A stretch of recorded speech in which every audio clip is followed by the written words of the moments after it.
setan dan sebagian jin yang ingkar kepada Allah menjadi makhluk yang menyesatkan.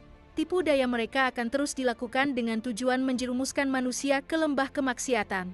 Makhluk ini digambarkan memiliki kekuatan yang besar untuk menumbangkan keimanan seseorang. Dikisahkan bahwa setiap hari mereka mengirim pasukan untuk menggoda manusia agar berbuat kejahatan, meski terlihat begitu kuat. Namun, hakikatnya setan dan tipu dayanya bersifat lemah.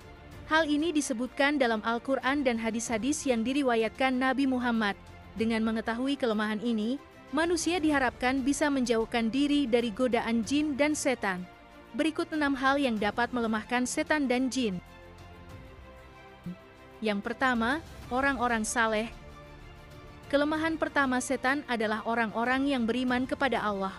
Hal ini dijelaskan dalam Al-Quran dan hadis, ketika setan berdialog dengan Allah, yang artinya, iblis berkata, "Ya Tuhanku, oleh sebab Engkau telah memutuskan bahwa aku sesat, pasti aku akan menjadikan mereka memandang baik perbuatan maksiat di muka bumi, dan pasti aku akan menyesatkan mereka semuanya, kecuali hamba-hamba Engkau yang mukhlis di antara mereka." Quran Surah Al-Hijr ayat 39 dan 40. Ahli tafsir mengatakan bahwa ayat tersebut menerangkan setan itu dapat menguasai manusia karena dosa-dosa yang dilakukan, namun ketika manusia melakukan hal-hal yang baik dan beramal saleh, maka mereka akan takut dan dengan sendirinya meninggalkan manusia. Yang kedua, ketangguhan Imam Umar bin Khattab. Setan dan jin juga sangat takut dengan salah satu khulafa Rasyidin, yaitu Umar bin Khattab. Dalam sebuah riwayat dijelaskan bahwa, jika setan dan jin berjalan dan harus berpasan dengan Umar, maka mereka memilih jalan lain. Mereka tidak berani jika harus berhadapan muka dengan Umar bin Khattab. Hal ini disebabkan karena Umar betul-betul menjunjung tinggi agamanya dengan benar, serta menancapkan keimanannya dengan tangguh dan kokoh. Hal ini membuat setan ketakutan dan lari terbirit-birit. Dalam sebuah hadis Rasulullah bersabda kepada Umar, "Sesungguhnya setan sangat takut sekali kepadamu, wahai Umar." Hadis riwayat Tirmizi. Ternyata tidak hanya kepada Umar saja, jin dan setan ini juga takut dengan orang beriman yang betul-betul menjaga keimanannya. Dalam kitab Inayah wal Bidayah Ibnu Katsir telah mengutip sebuah hadis berikut ini. Sesungguhnya orang mukmin dapat mengendalikan dan mengalahkan setannya sebagaimana salah seorang dari kalian yang dapat mengendalikan untanya ketika bepergian. Hadis riwayat Ahmad. Bahkan jin kafir yang menyertai manusia bisa masuk Islam jika manusia yang diikuti memperteguh keimanannya.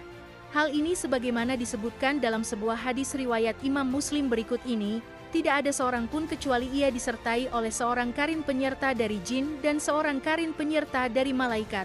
Para sahabat bertanya, "Apakah termasuk Anda juga, wahai Rasulullah?" Rasulullah menjawab, "Iya, termasuk saya, hanya saja Allah menolong saya sehingga jin itu masuk Islam dan tidak pernah menyuruh saya kecuali kebaikan." Hadis riwayat Muslim. Yang ketiga, setan tidak dapat menyerupai Rasulullah. Kelemahan setan dan jin lainnya adalah tidak dapat menyerupai rupa Rasulullah, sehingga jika seseorang bermimpi bertemu dengan Rasulullah dan memiliki ciri-ciri sesuai dengan literatur yang menggambarkan Nabi Allah ini, maka hal itu benar-benar Rasulullah. Dalam hadis sahih dikatakan, "Barang siapa yang bermimpi melihatku maka dia sungguh telah melihatku karena setan tidak dapat menyerupaiku." Hadis riwayat Muslim. Keempat, tidak bisa melewati batas langit. Setan dan jin memang bisa bergerak cepat terbang layaknya malaikat, namun mereka tidak akan bisa menembus batas langit tertentu yang bisa dilewati oleh malaikat.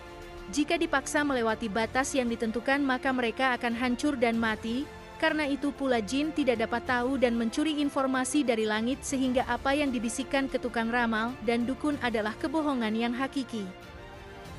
Kelima, pintu yang ditutup dengan menyebut nama Allah. Setan dan jin juga tidak bisa memasuki ruangan atau rumah yang ditutup dengan nama Allah. Dalam sebuah hadis Rasulullah bersabda yang artinya, "Tutuplah pintu dengan nama Allah ketika menutupnya karena setan tidak akan pernah membuka pintu yang telah terkunci dengan menyebut nama Allah." Tutup jugalah tempat air minum dan bejana-bejana kalian dengan menyebut nama Allah, meskipun kalian hanya menyimpan sesuatu di dalamnya, dan ketika tidur matikanlah lampu-lampu kalian. Hadis riwayat Muslim. Yang keenam, jin takluk kepada Nabi Sulaiman. Di antara mukjizat Nabi Sulaiman adalah dapat menaklukkan jin dan setan sehingga semuanya akan bekerja sesuai perintahnya. Hal ini sebagaimana ditegaskan dalam ayat Al-Quran berikut ini dalam Quran Surah As-Sad ayat 36 dan ayat 38. Kemudian kami tunjukkan kepadanya angin yang menghembus dengan baik menurut kemana saja yang ia kehendaki dan kami tunjukkan kepadanya semuanya setan-setan ahli bangunan penyulam dan setan lain yang terikat dalam belenggu. Quran Surah As-Sad ayat 36 dan 38. Mukjizat ini diberikan kepada Nabi Sulaiman sebagai pengabulan atas doanya yang mengatakan, "Berikanlah kepadaku kerajaan yang tidak engkau berikan kepada orang setelahku." Quran Surah As-Sad ayat 35. Doa Nabi Sulaiman inilah yang menyebabkan Rasulullah tidak jadi untuk mengikat jin yang datang melemparkan anak panah ke muka beliau.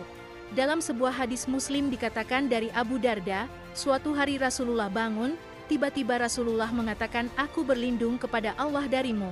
Kemudian Rasulullah berkata, "Allah telah melaknatmu sebanyak 3 kali." Kemudian Rasulullah menghamparkan tangannya seolah-olah Rasulullah sedang menerima sesuatu ketika Rasulullah selesai sholat. Kami bertanya, "Wahai Rasulullah, kami mendengar sesuatu darimu yang belum pernah kami dengar sebelumnya, kami juga melihat engkau membuka tangan engkau." Rasulullah menjawab, "Barusan adalah iblis musuh Allah yang datang membawa anak panah api yang ingin ditancapkan di muka saya. Lalu saya berkata aku berlindung kepada Allah darimu sebanyak 3 kali. Kemudian saya berkata Allah telah melaknatmu dengan sempurna dengan 3 kali. Kemudian saya bermaksud untuk mengambilnya.